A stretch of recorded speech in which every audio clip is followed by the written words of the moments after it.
ब्रह्मानन्दम्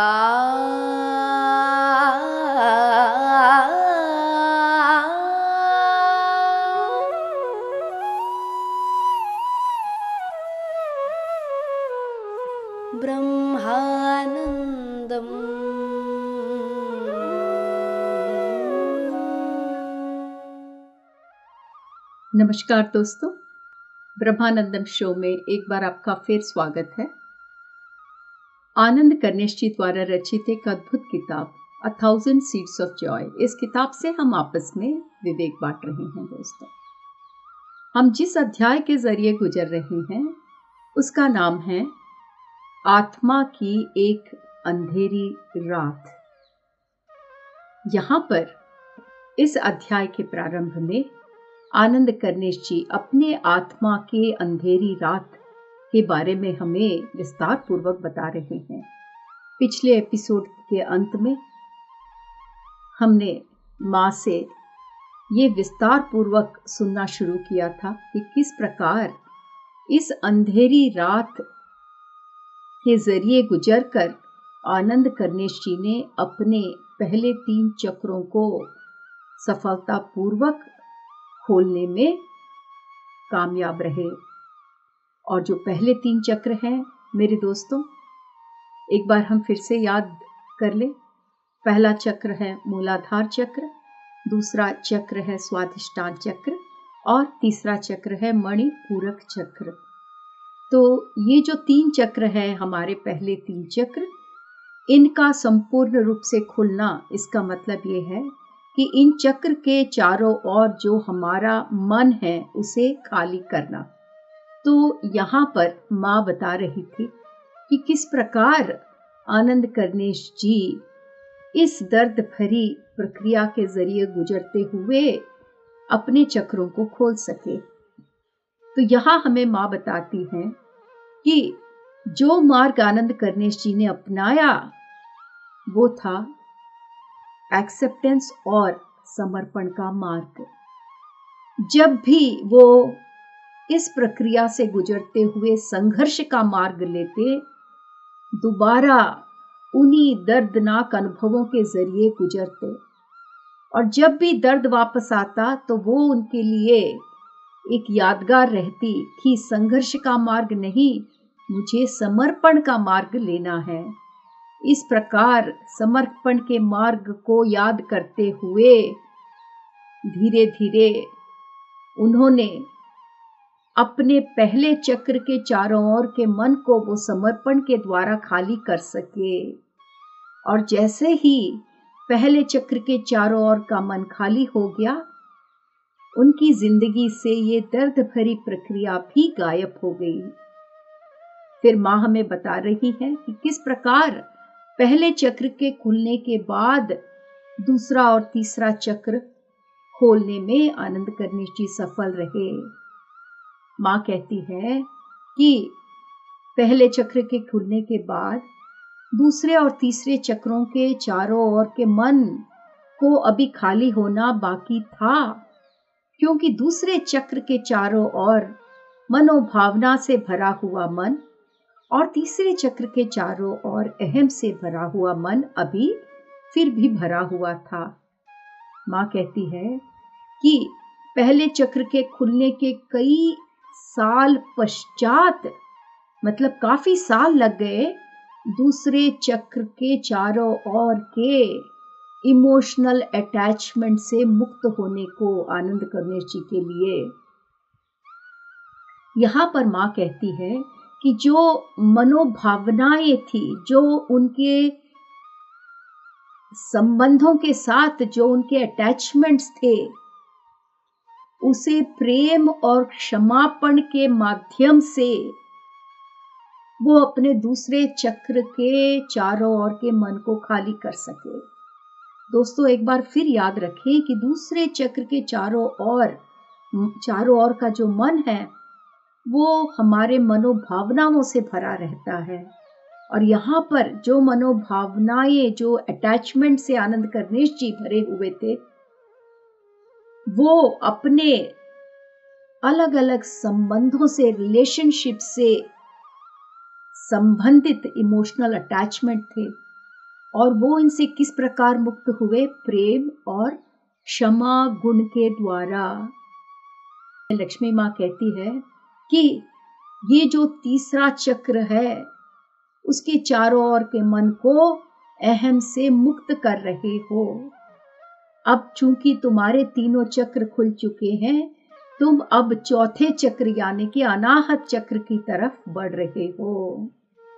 माँ आनंद करनेश जी से कहती है कि जब भी तुम प्रकृति से जुड़ते हो, अपनी जिंदगी के छोटे छोटे दैनिक कार्य मन लगा के करते हो, तो उसमें भी एक आनंद की प्राप्ति होती है तुम्हें।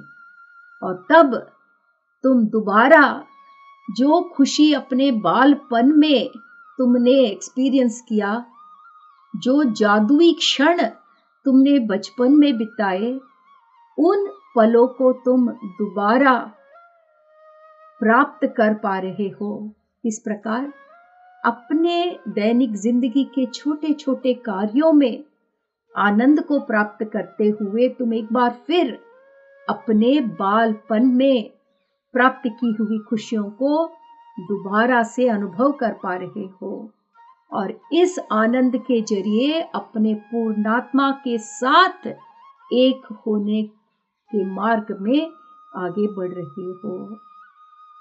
तो आनंद करनेश जी यहाँ माँ से पूछते हैं कि माँ, ये तो बहुत अच्छा लग रहा है सुनकर कि किस प्रकार मैं इन तीनों चक्रों को खोल सका और किस प्रकार मैं अपने पूर्णात्मा के साथ एक होने में आगे बढ़ रहा हूँ।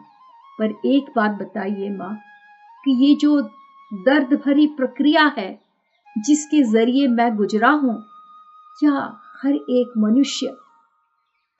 मनुष्य को इस ऐसी दर्द भरी प्रक्रिया या अनुभवों से गुजरना पड़ता है? माँ कहती है कि बेटा, हर एक अपने आत्मा की अंधेरी रात्रि के जरिए आगे बढ़ता है। उदाहरण के लिए हम यीशु ख्रिस्त को ही ले लेते हैं। जब यीशु ख्रिस्त जी रेगिस्तान में चलते हुए आगे बढ़ रहे थे, उन्होंने अपनी पहली परीक्षा की सामना की। ऐसे क्षणों में जब वो रेगिस्तान में चल रहे थे, उनकी जो ऊर्जा थी वो बहुत ही निम्नतम कोटि की ऊर्जा हो गई। क्यों? क्योंकि उनके पास खाने को कुछ नहीं था, पीने को पानी नहीं था, उनके पास अपने शरीर को बचाए रखने के लिए बेसिक चीजों की कमी हो गई थी। और जब सर्वाइवल के लिए खाना पानी उन्हें नहीं मिला, तो उन्होंने नकारात्मक शक्तियां जो उनके चारों थी, उसको अपनी ओर आकर्षित करना शुरू किया।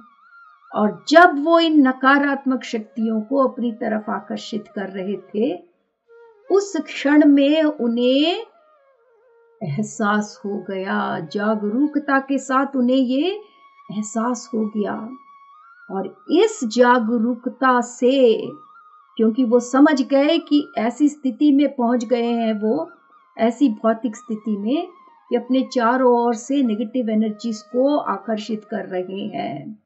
और जैसे ही वो ये बात को भाप गए, तब उन्हें किसी प्रकार का डर नहीं था कि कोई भी नकारात्मक शक्ति मुझे नीचे नहीं गिरा सकती, क्योंकि मैं जानता हूं कि मैं किस स्थिति से गुजर रहा हूं।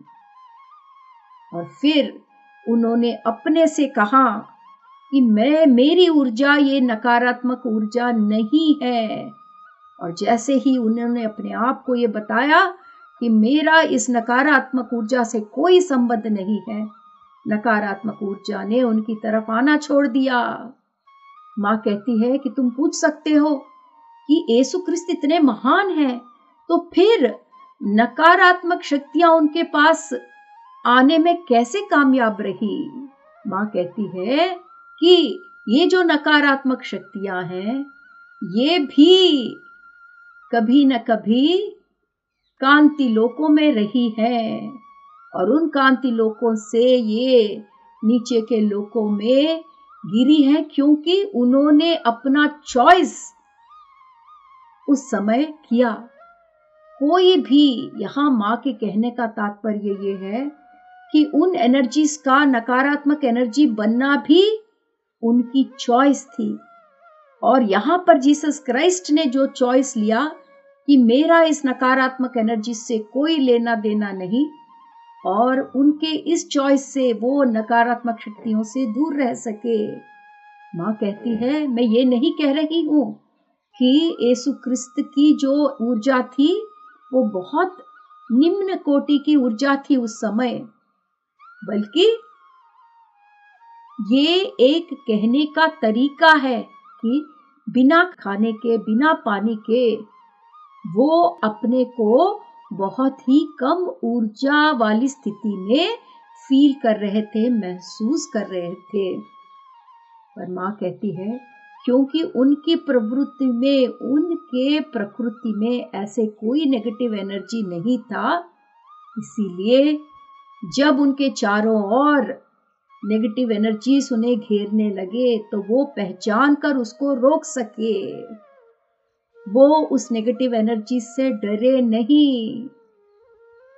मां कहती है, जो प्रक्रिया जीसस क्राइस्ट को झेलनी पड़ी, या जिस प्रक्रिया के जरिए जीसस क्राइस्ट गुजरे, सब उस प्रक्रिया के जरिए नहीं गुजरते हैं। ये जीसस की आत्मा की अंधेरी रात्रि थी, पर ये जरूरी नहीं है कि सबके आत्मा की अंधेरी रात्रि इतनी गहरी हो। तो यहां पर आनंद कर्णेश जी मां से पूछते हैं कि मां, मुझे हमेशा जो मदर टेरेसा है उनकी कहानी से मुझे बहुत प्रेरणा मिलती है, और मुझे बहुत अच्छा लगता है ये सुनकर किस प्रकार समर्पण के मार्ग में उन्होंने अपनी सारी जिंदगी जीसस क्राइस्ट के आगे समर्पण कर दी। किस प्रकार गरीबों और अस्वस्थ लोगों की सेवा करते हुए उन्होंने अपनी जिंदगी को समर्पण कर दिया। पर हाल ही में मैंने कहीं पढ़ा है कि मदर टेरेसा ने भी अपने आत्मा की अंधेरी रात उसको सामना किया है। क्या ये सही है मां? क्या आप मदर टेरेसा के जिंदगी के बारे में हमें कुछ बता पाएंगी? तो यहाँ लक्ष्मी माता कहती है कि जब भी कोई अपना दिल खोल कर इस भूमि पर चलता है, तो जहां जहां वो चलते हैं उनके खुले हुए हृदय के कारण वहां वहां धरती पर बहुत ही गहरी रूप से हीलिंग होती है।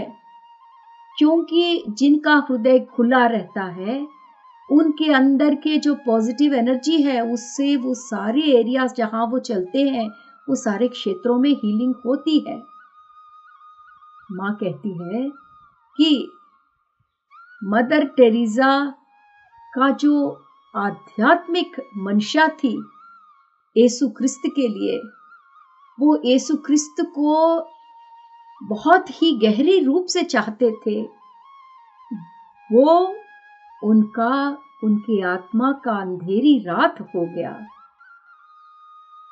मदर टेरेसा ने अपने आप से कभी भी ये नहीं कहा कि मैं अपना एनलाइटनमेंट कैसे करूं। ये प्रश्न उन्होंने कभी नहीं पूछा। अर्थात वो यही कहती रही कि मैं किस प्रकार दूसरों की जिंदगी में आनंद ला सकूं। इस प्रकार उन्होंने जो भी किया वो दूसरों के जीवन में आनंद लाने के लिए किया। अपने मृत्यु के 1 महीने पूर्व वो समझ गई कि उनकी मृत्यु समीप है और उन्हें अपना चॉइस खुद बनाना पड़ेगा। जब 1 महीने पहले वो ज्यादा कुछ नहीं कर सकी, बिस्तर में थी, वो समझ गई कि अभी करने को बहुत कुछ काम बाकी है, पर उनके शरीर में अब ज्यादा ताकत या एनर्जी नहीं थी। वो समझ गई कि अब समय आ गया है कि उन्हें आगे बढ़ना पड़ेगा, ताकि वो एक ऐसी जगह बना सके जिस जगह में उनकी तरह दूसरे लोग आकर वो कार्य कर सके।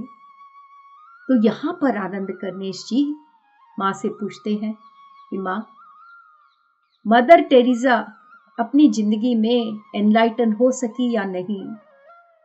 माँ कहती है, मदर टेरेसा के जो नीचे के चक्र थे, यानी कि पहले 3 चक्र, मूलाधार चक्र, स्वाधिष्ठान चक्र और मणिपूरक चक्र, अद्भुत रूप से खुले हुए थे जब वो 30 साल की थी।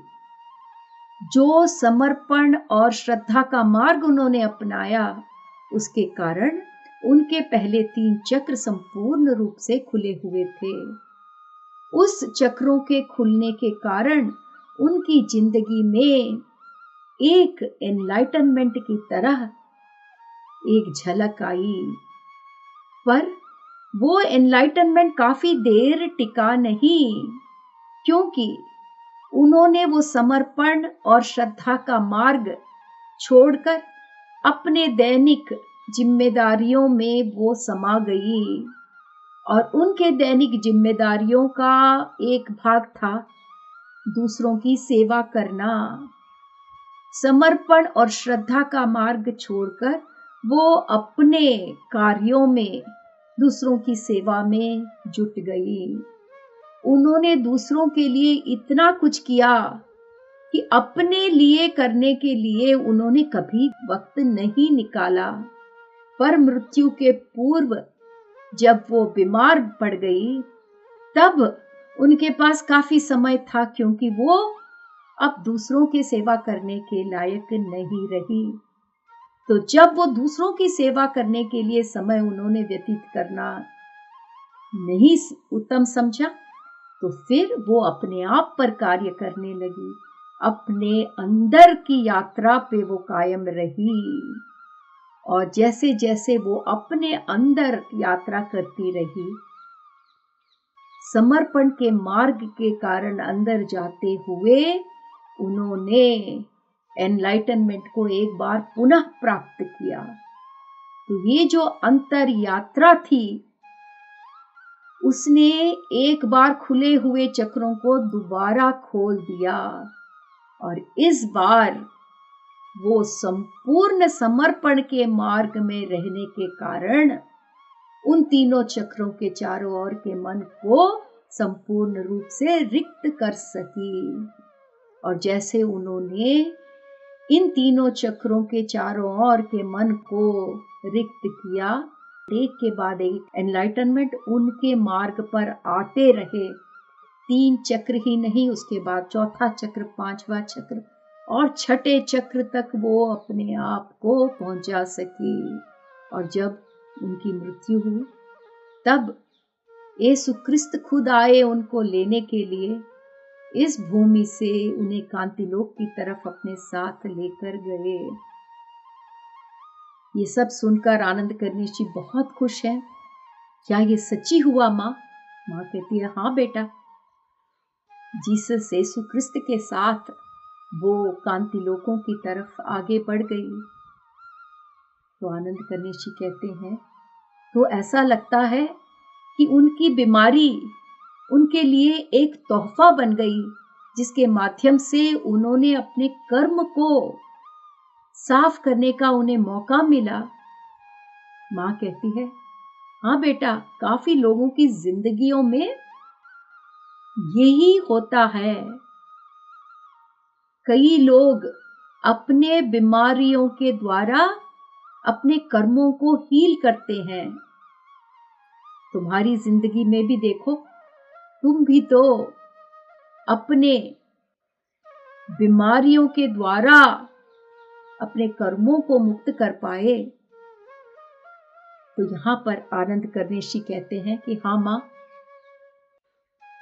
मैं जब 24 साल का था, तो दोस्तों एक बार हमें 18 साल के पश्चात उनके मानसिक अनुभव के बारे में हमें बताया था आनंद कर्णेश जी ने इसके पहले। अब एक दूसरी घटना सुना रहे हैं। कह रहे हैं, मैं जब 24 साल का था, मैं बहुत ही बीमार पड़ गया। इतना बीमार पड़ गया कि शायद मैं बिल्कुल मृत्यु के करीब आ गया। और उस घटना के बाद मेरा शरीर जो था दोबारा स्वस्थ अनुभव नहीं कर पाया कई सालों तक। फिर एक समय ऐसा आया कि इस बीमारी के कारण मैं इतना कमजोर हो गया था कि ढंग से चल भी नहीं पा रहा था। और ये बीमारी ने मुझे अगले 14 साल तक ऐसे सुंदर भव्य आध्यात्मिक अनुभवों की झलकें दिखाई। और ये जो आध्यात्मिक अनुभव जो मुझे अगले 14 साल प्राप्त हुए, वो रात को शुरू होते थे।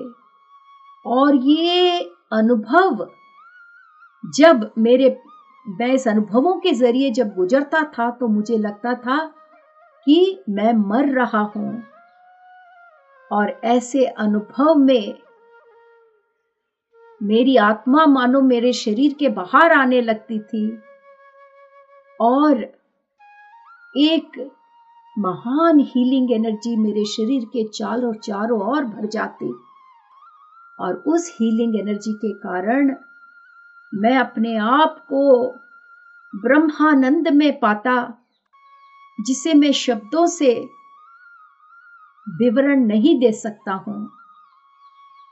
आनंद कर्णेश जी कहते हैं कि जो अनुभव मैंने उन 14 साल प्राप्त किए, उसके समान अनुभव मेरी जिंदगी में और कोई नहीं था। मैं उस अद्वितीय अनुभव को किसी और से तुलना नहीं कर सकता। और उन 14 साल जब मैं वो अद्वितीय आध्यात्मिक अनुभव के जरिए गुजर रहा था, मैं अपने आप को हर चीज के साथ एकत्व में महसूस कर सकता था। आनंद कर्णेश जी कहते हैं कि दिलचस्प की बात यह है कि ये जो अद्वितीय अनुभव है, एक बार मेरी बीमारी दूर हो जाने के बाद मुझे दोबारा नहीं प्राप्त हुए। पर जब मैं बीमार था 14 साल, हर रात को मैं ये अद्वितीय अनुभव, अद्वितीय आध्यात्मिक अनुभव के जरिए गुजरता था, जिसमें मैं एकत्व की अनुभूति को प्राप्त होता था। आनंद कर्णेश जी के इस अद्भुत विवरण को सुनते हुए मन बहुत खुश हो जाता है। दोस्तों, इस सुंदर विवरण के साथ आज का एपिसोड हम यहाँ समाप्त करते हैं। अगले एपिसोड में हम आत्मा की अंधेरी रात्रि इस अध्याय के बारे में और भी मां से जानेंगे। धन्यवाद।